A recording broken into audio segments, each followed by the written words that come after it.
Okay, we're here to set up the Cuba office door access.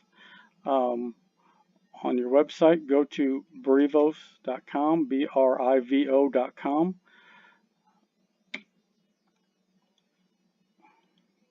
Go to your login screen.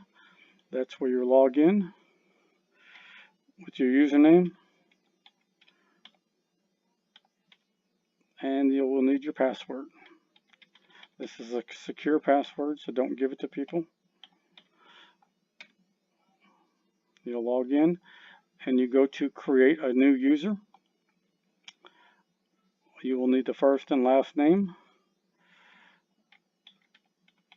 of the person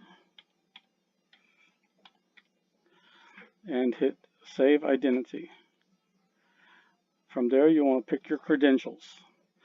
You don't need, but you can have a PIN code from 4 to 8 numbers and a card reference.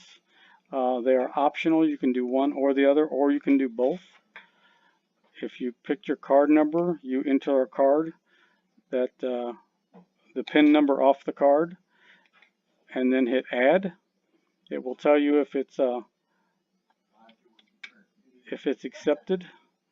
If those credentials aren't accepted, you'll have to put the correct ones in. You'll pick your PIN number the same way.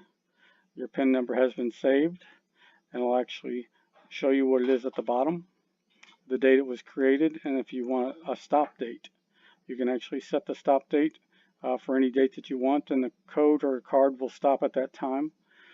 You go to your groups. You will have to pick a group. And this is your business hours, extended hours, management, transport hours, or visitors. To pick those hours, to know what they are, you'll have to go to setup, but then you'll pick your regular, any hours that you want. And that actually is, if you click on it, it'll be the hours that they give you.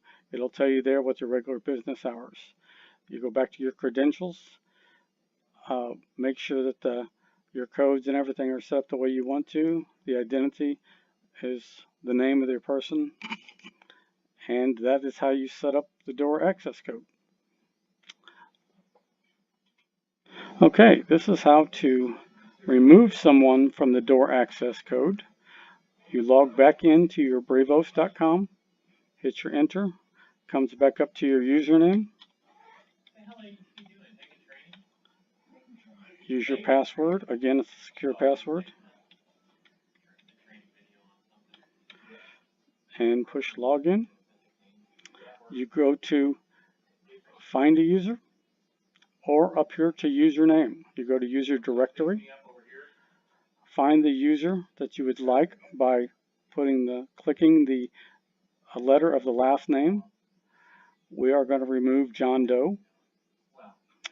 You go to John Doe and you can actually hit more operations and suspend user, delete user, or check the history.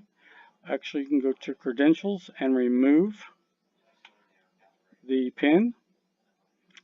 You can drop down here and hit revoke, and it'll ask if you're really sure you want to remove it. You go to groups. You can change or click the hours or the business hours that you have if you want to remove them.